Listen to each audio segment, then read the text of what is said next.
Voilà. J'ai vu la fidélité en lui. J'ai vu l'humilité en lui. Voilà. J'ai vu la persévérance et le prix qu'il est en train de payer. Voilà. Donc, c'est lui qui va nous communiquer le conseil de Dieu. Et c'est notre cher diacre Mathieu.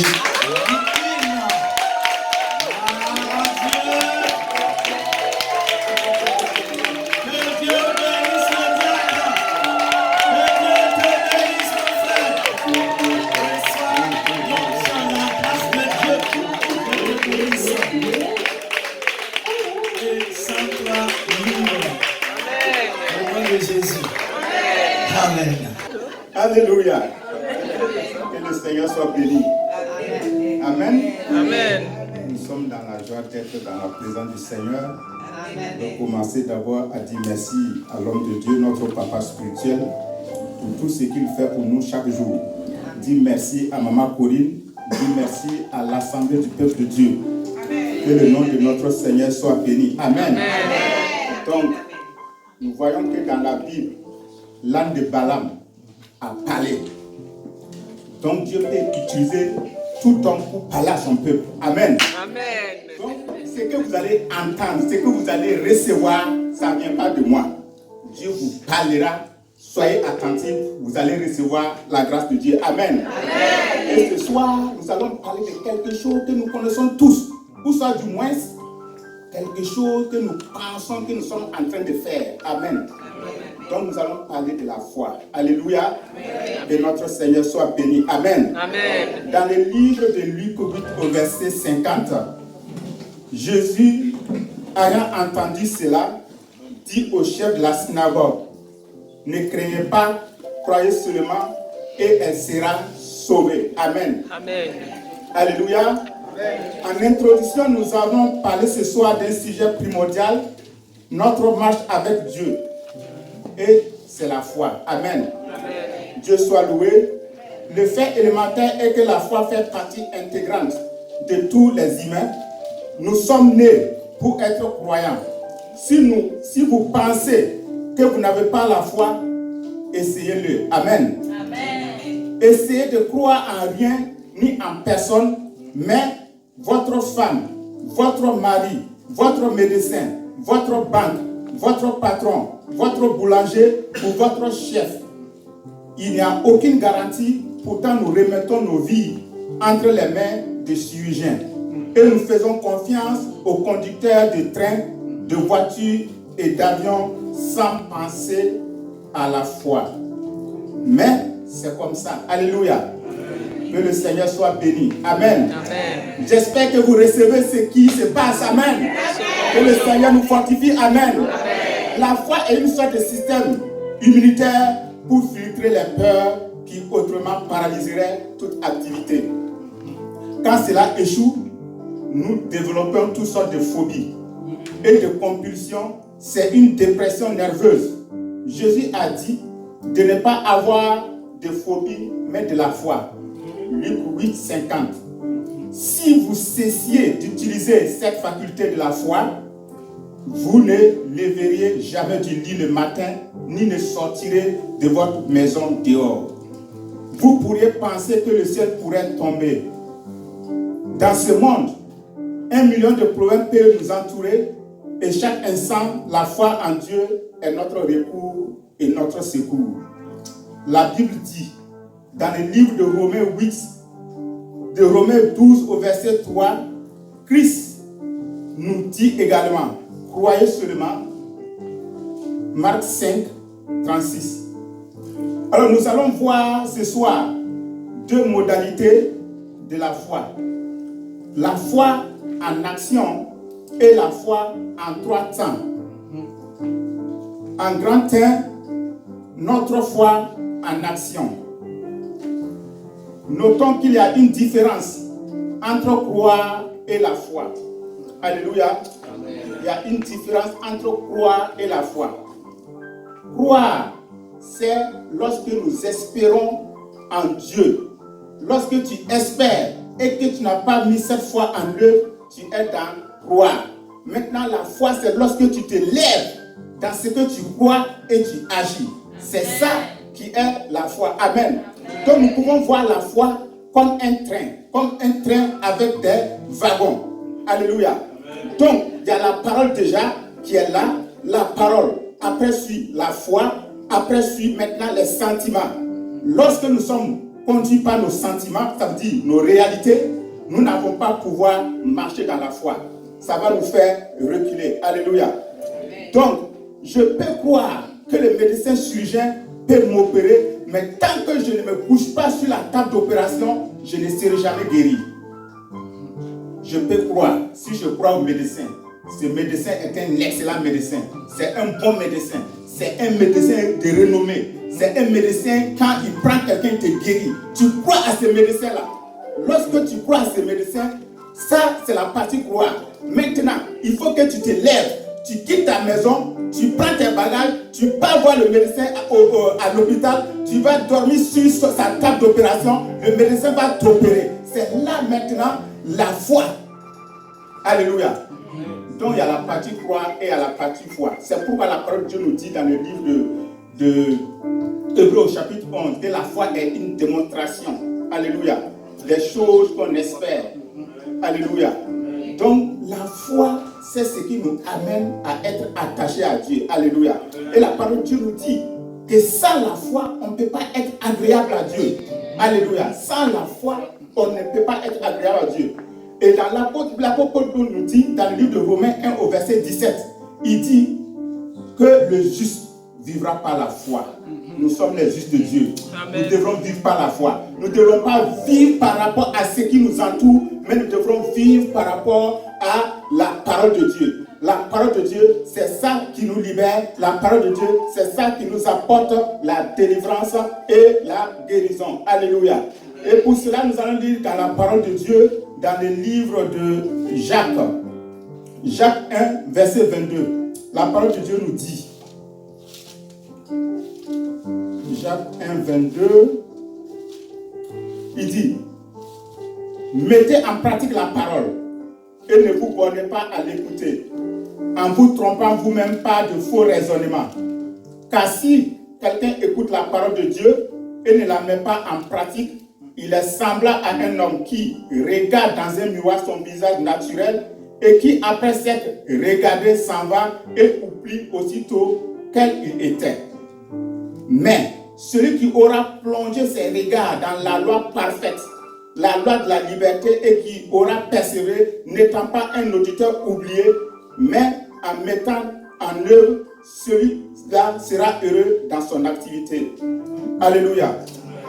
Dans Jacques 2, verset 14, il est dit, mes frères, que sert-il à quelqu'un de dire qu'il a la foi s'il n'a pas les œuvres? La foi peut-elle sauver? Au verset 26, il dit, comme le corps sans âme est mort, de même, la foi sans les œuvres est morte. Alléluia. Donc, nous avons la foi sans les œuvres. Certaines personnes pensent qu'ils ont la foi parce qu'ils croient ou qu'ils ont cru en la parole de Dieu. Mais bien souvent, cette foi, c'est une adhésion mentale et ce n'est pas la foi véritable. Les œuvres sans la foi. De même que la loi sans les œuvres est morte, les œuvres sans la foi ne servent aussi à rien. Si on se sert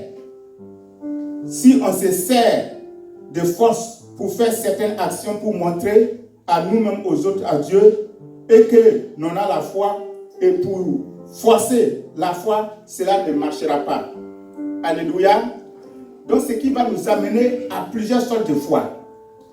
En petit 1, nous avons la foi paralysée.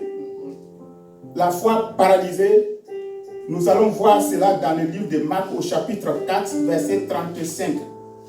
Marc 4, 35.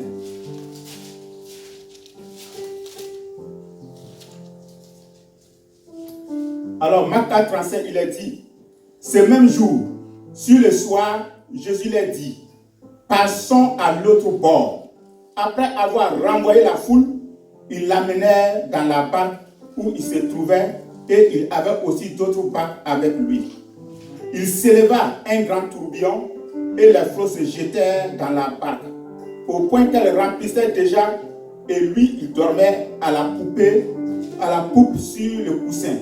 Il le réveillait et lui dit: Maître, ne t'inquiètes-tu pas de ce que nous périssons? S'étant réveillé, il menaça le vent et il dit à la mer: Silence, tais-toi. Et le vent cessa. Il y eut un grand calme. Puis il leur dit: Pourquoi avez-vous ainsi peur? Comment n'avez-vous point de foi? Il fut saisi d'une grande frayeur et il dit les uns aux autres: Quel est donc celui-ci à qui obéissent même le vent et la mer? Alléluia. Dieu soit loué. Donc ici nous parlons de la foi paralysée. Donc 90% des chrétiens vivent dans la peur, une foi paralysée. Donc notre foi est paralysée parce que nous avons peur, Alléluia. C'est une foi qui est emprisonnée. Donc si nous voyons ici, il y a deux sortes de foi. Il y a la foi des disciples et il y a la foi de Jésus. La foi des disciples, et ils s'étaient basés sur les sentiments. C'est ce qui se passait. Quand le flot, quand le tourbillon s'est levé contre la mer, ils ont commencé à crier. Mais Jésus, de son côté, lui, il est resté calme. Et il a ordonné au vent, il a ordonné au tourbillon de s'arrêter. Il a parlé à la mer de s'arrêter, de rester calme. Et cela s'est arrêté. Donc, ça veut dire, lorsque nous passons par la tempête de la vie, lorsque nous passons par le vent, lorsque nous passons par les difficultés, nous devrons nous arrêter et commander à ces choses-là de disparaître de notre vie. Parce que Dieu ne nous a pas fait pour ça. Nous devons les commander. Dieu t'a donné l'autorité. Dieu t'a donné le pouvoir. Alors tu ne dois pas rester dans une foi paralysée. Alléluia. Dieu nous évite. Dieu nous interdit même de rester dans la foi paralysée. Alléluia. Que notre Seigneur soit béni. Donc, ce qui nous amène dans la foi paralysée, retenons que c'est la peur, l'inquiétude et les circonstances. Amen. En petit 2, nous voyons le peu de foi. Alléluia. Ce sont les doutes et la peur qui sont aussi la source. Alléluia. Et pour cela, nous lisons dans Matthieu 14. Dans Matthieu 14, verset 22.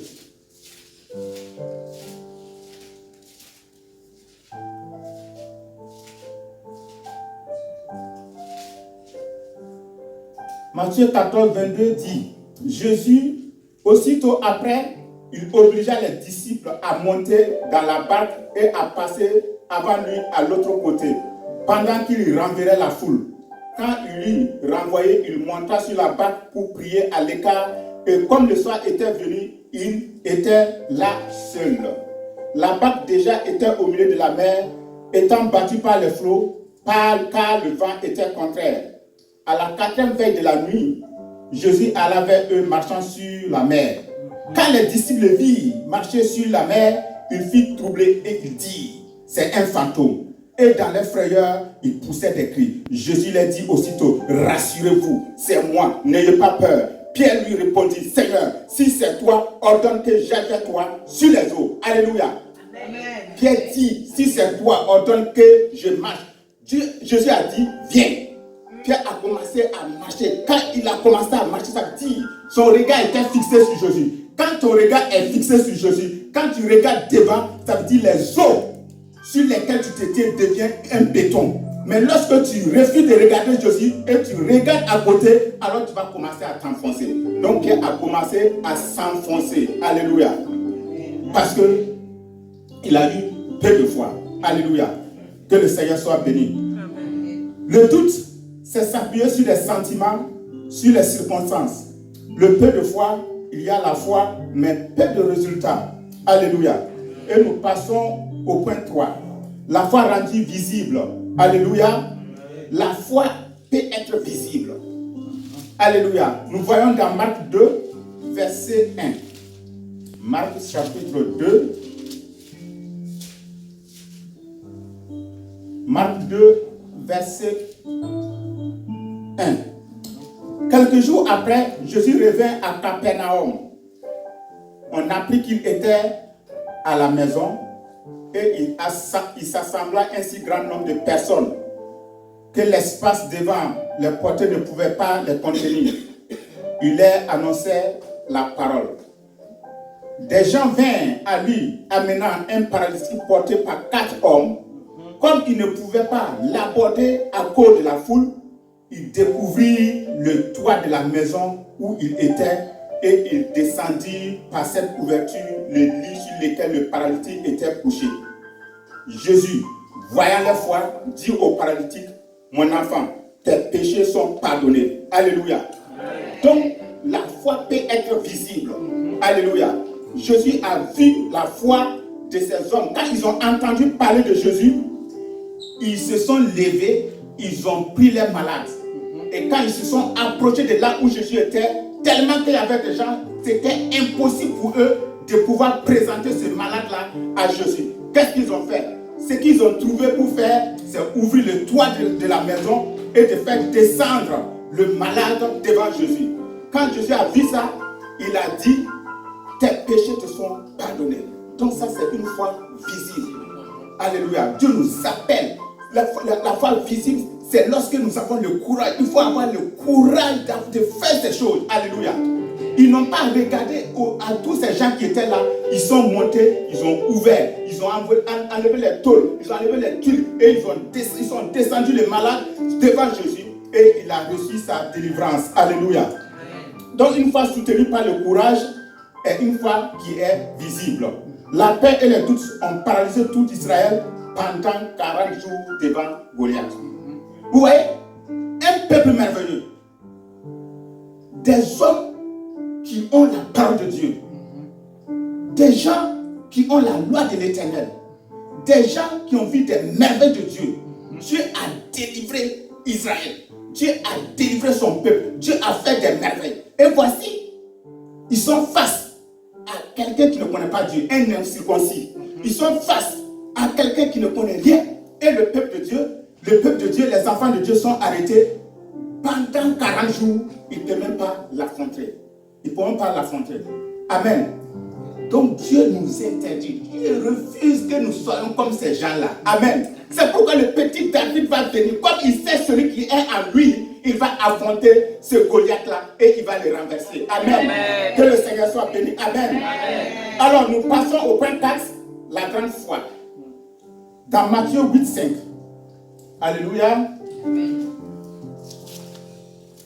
Alors, comme Jésus entrait dans Capernaum, un centenier l'aborda, le pria et disant, Seigneur, mon serviteur est couché à la maison, atteint de paralysie et souffrant beaucoup.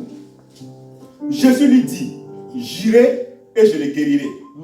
Le centenier répondit, Seigneur, je ne suis pas digne que tu entres sous mon toit, mais dis seulement un mot et mon serviteur sera guéri. Alléluia. Amen. Jésus dit quoi? Car au verset, après avoir entendu cela, au verset 10, Jésus fut dans l'étonnement et il dit à ceux qui le suivaient, je vous le dis en vérité, même en Israël, je n'ai pas trouvé une aussi grande foi. Alléluia. C'est ce que Dieu veut voir en nous. Amen. Une grande foi.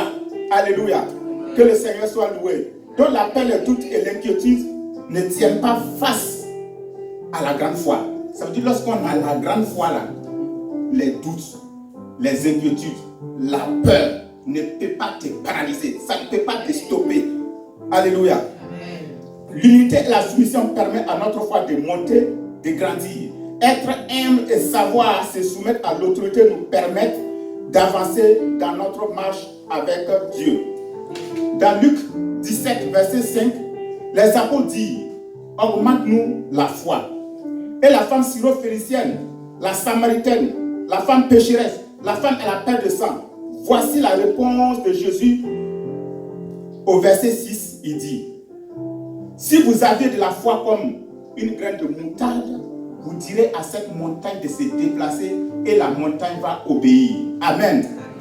Lorsqu'on parle de montagne, ce sont nos situations. Ce sont nos situations, ce que nous rencontrons comme situation. Si nous avons la foi comme la graine de sénévé. Alléluia. Le secret de la graine, c'est quoi? C'est qu'il y a la vie dans la graine. Il y a la capacité dans la graine. La graine quoi? La graine est capable de se reproduire quand elle est sémée et arrosée. Alléluia. Dans Matthieu 13, 31 à 32, nous arrivons au point 5, la foi de Dieu. Alléluia. Donc dans Marc 11, Marc chapitre 11, versets 22 et 23.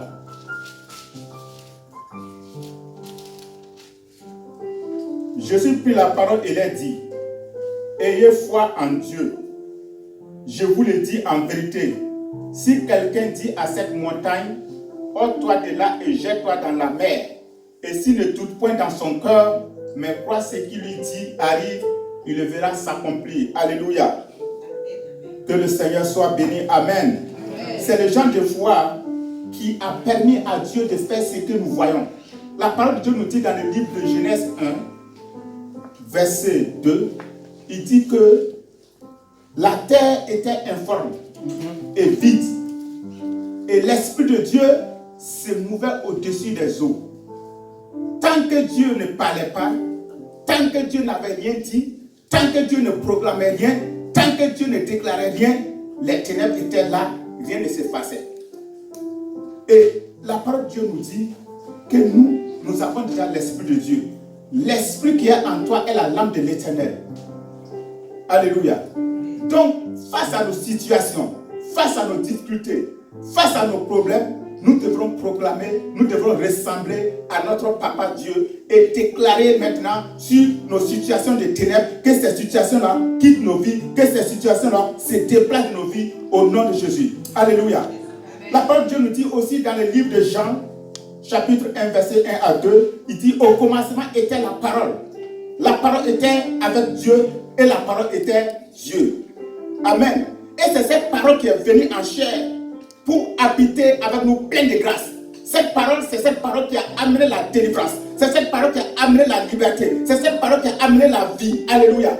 Dieu ne fait rien sans sa parole. Tout ce que Dieu fait, il a soutenu par sa parole et Dieu agit toujours par rapport à sa parole. Alléluia. Amen. Que le Seigneur soit béni. Amen. Amen. Le grain de sénévé soulève la montagne. Il dit, ordonne et manifeste ton autorité et ne doute pas dans ton cœur. Amen.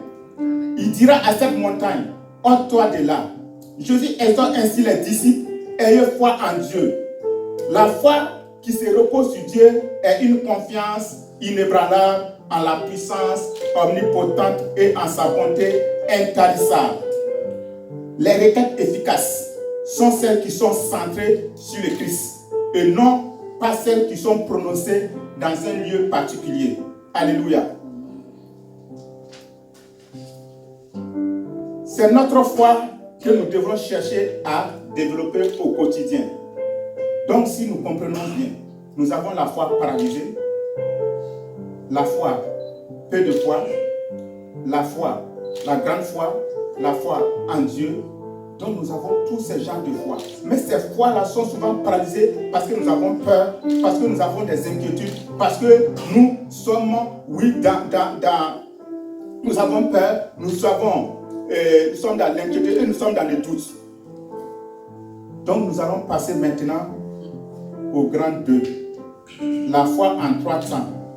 Aujourd'hui, hier frappe à notre porte et nous parle de demain. Ce que nous croyons être dans le futur vient de ce qui s'est déjà produit. Comme le temps, la vie est une question de probabilité à l'exception d'un facteur, la volonté de Dieu.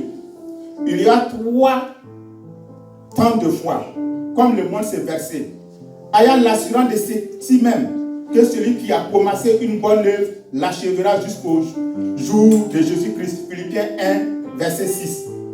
La confiance chrétienne est que ce que Dieu était, ce que Dieu est et ce que Dieu sera. Donc c'est notre confiance. Ce que Dieu était, ce que Dieu est et ce que Dieu fera. Amen. Quand la guerre s'élève contre moi, j'aurai malgré cela plein de confiance. Psaume 27, 3. La volonté ne peut pas être contesté ou modifié. Il façonne notre avenir. Celui qui a fait la volonté de Dieu demeure éternellement. Amen. Le lépreux dans Matthieu 8 est un homme d'une grande perspicacité exceptionnelle qui a vu ce que peu d'autres avaient exprimé. Il rencontra Jésus et lui dit, « Seigneur, si tu le veux, tu peux me purifier. » Matthieu 8, verset 2. Beaucoup mettent la charrue avant les bœufs en disant, « Si vous le pouvez, vous le ferez. » C'est la pensée humaine par la révélation. Certainement, ce n'est pas un discours biblique. Amen. Dieu le peut toujours, mais le fera-t-il? Pour le lépreux, ce fut une révélation. Il a vu que tout dépendait de la volonté du Christ. La foi du lépreux était raisonnable. Si tu le veux, tu le peux. La Bible n'a pas été écrite pour nous dire ce que Dieu peut faire. Nous savons tous ce qu'il peut faire. Dieu est tout puissant. Il peut tout faire. Dieu se suffit à lui-même. Pour faire tout ce qu'il a fait, il n'a eu besoin de personne. Alléluia. Christ nous a appris à prier. Que ton règne vienne. Que ta volonté soit faite sur la terre comme au ciel. Matthieu 6, 10. La volonté de Dieu n'est certainement pas toujours faite sur la terre maintenant. La volonté de Dieu continue. Mais un mauvais diable à qui on laisse la liberté, pour le moment, complique chaque problème. Si nous vivons dans le monde parfait, nous n'aurons pas besoin de foi. Alléluia. Donc ça veut dire les difficultés là sont là pour nous faire du bien. C'est pour nous amener à être dans la foi. Si nous n'avons pas de difficultés, ça veut dire la foi ne va plus servir. Amen. Quand nous arrivons à la gloire, la foi ne s'appliquera pas. Tout dans le ciel sera en sécurité. La foi devient vue et mal, et le mal est exclu. Dans ce monde est imparfait. Le péché et le diable produisent des incertitudes. Le peuple de la Bible a lutté avec la bonté de Dieu et le problème du mal. Les histoires nous aident dans le bon combat de la foi. Cela montre comment la volonté de Dieu a fonctionné pour eux. Nos défensiers, ils ont déjà travaillé, ils ont déjà fait des exploits. Lorsque nous allons dans Hébreux 11, nous voyons qu'il y a des héros de la foi. Et ça n'a pas été facile pour eux. Quand nous prenons Noé, quand Dieu l'a dit de faire le bateau, il fallait être fou pour pouvoir faire ce bateau. Parce qu'il n'y avait pas de pluie. Il n'y avait pas de pluie. Mais il a agi conformément à ce que Dieu a dit. Alléluia. Abraham a eu cette situation. Un homme, Dieu lui dit, quitte ta nation, quitte ton pays et va là où je te donne. Je vais te montrer. Il est sorti sans GPS, sans indicateur, sans boussole, et il est parti. Alléluia. Et le Seigneur s'est manifesté dans sa vie. Il avait la promesse. Mais Dieu n'a pas dit que c'est parce que tu as la promesse qu'il n'y aura pas des épreuves devant ta vie. Dieu n'a pas dit que comme tu as la promesse, tout sera tranquille pour toi. Non, il faut se battre. Il faut se battre jusqu'à remporter la victoire. Alléluia. Amen. Que le Seigneur soit béni. Alléluia. Amen. Le peuple de Dieu, le peuple de la Bible a lutté avec la volonté de Dieu. Le problème du mal. Les histoires nous aident dans beaucoup de combats de foi. Cela montre comment la bonne volonté de Dieu a fonctionné pour eux. Nous devions nous rappeler qu'ils avaient la même nature humaine, vivaient dans le même monde et avaient le même Dieu que nous. Jacques nous rappelle qu'Élie était un homme de la même nature semblable à la nôtre. En fait, le monde était un endroit beaucoup plus effrayant et mystérieux pour eux que pour nous. Avec nos connaissances avancées, mais ils ont appris à s'appuyer sur Dieu. Alléluia. À chaque instant, à chaque moment, nous devrons apprendre à nous appuyer sur Dieu. Il y a des situations qui vont t'arriver, qui vont nous arriver. Tu n'auras pas le temps d'appeler le pasteur. C'est à toi de parler à ta situation. Avant que le pasteur vienne en aide. Avant que les hommes de Dieu viennent en aide. c'est ta situation. Il faut que tu parles à ta situation. Alléluia. Beaucoup de croyants ont une foi au passé. Ils croient que Dieu a fait des choses. En fait, la plupart des gens peuvent croire n'importe quoi si cela s'est produit il y a longtemps. Donc ça veut dire, lorsqu'on dit Dieu avait fait ça, les gens sont d'accord. Dieu fera ça, les gens sont d'accord. Mais maintenant, on dit que Dieu te guérit, je dis, est-ce que Dieu guérit aujourd'hui? Les gens, souvent ils pensent que non, Dieu peut guérir le mot de texte. Mais les maladies compliquées là, est-ce qu'il peut? Non, c'est ça que la parole de Dieu nous dit. Il est capable. Sa parole dit qu'il est l'éternel Dieu qui te guérit de toutes tes maladies. Amen. En fait, comme je l'ai dit au début, la foi c'est une sorte de train. À la tête, c'est la parole de Dieu. Au milieu, la foi. Et à l'arrière, les sentiments. Amen. Donc, tes sentiments vont dire que tu vis dans la pauvreté. Mais la parole de Dieu dit que tu es béni de toutes sortes de bénédictions spirituelles dans les lieux célestes en Christ. C'est ça que tu dois saisir. Et refuser ce qui t'entoure, refuser la réalité qui t'entoure. Alléluia. Il ne faut pas vivre par rapport à la réalité, mais vivre par rapport à ce que la parole de Dieu dit.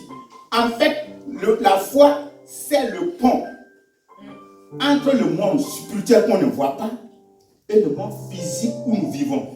Donc, par la foi, tu dois aller récupérer ta bénédiction dans le monde spirituel et l'amener dans ta vie présente. Aller récupérer ta guérison et l'amener dans ta vie. Aller récupérer ton mari et l'amener dans ta vie. Aller récupérer tes finances et l'amener dans ta vie. Aller récupérer tes enfants et l'amener dans le nature, dans le physique. Alléluia. C'est ça, Dieu. Amen. Que le Seigneur soit loué. Alléluia. Donc notre Dieu est un Dieu qui guérit. Il a guéri hier et il nous guérira toujours. Amen. Amen. À condition que nous plaçons notre confiance en lui. Mais lorsque nous plaçons la confiance en Dieu et que derrière nous on n'agit pas, donc ça veut dire la foi que nous avons n'est pas complète. La foi, c'est croire puis agir. Je crois ce que la parole de Dieu dit et maintenant j'agis. Si tu n'agis pas, tu n'auras rien. Donc c'est pourquoi on va dire que tu es béni et tu es là, tu ne vois pas la bénédiction sur ta vie parce qu'il y a quelque chose que tu dois faire. Amen. Amen. Que le Seigneur soit béni. Amen. Amen. Donc en conclusion, on arrive vite, hein, mais on va conclure. Amen. Alléluia. Amen. Donc ce n'est pas la taille de notre foi, mais la taille de Dieu, en qui nous croyons, qui détermine la taille des résultats. Donc c'est la taille de Dieu qui détermine la taille de nos résultats. Alléluia. Trop de gens ont Dieu, trop de gens ont un Dieu trop petit, ils ont un Jésus doux et un Dieu vieux, grand, Père inoffensif. Mais nous devons savoir que nous avons un Dieu grand, maître des temps et des circonstances, Alpha et l'Oméga, commencement et la fin de toutes choses à qui rien n'est impossible. Et nous disons Amen, Amen à la parole de Dieu. Amen. Et notre Dieu soit loué. Amen.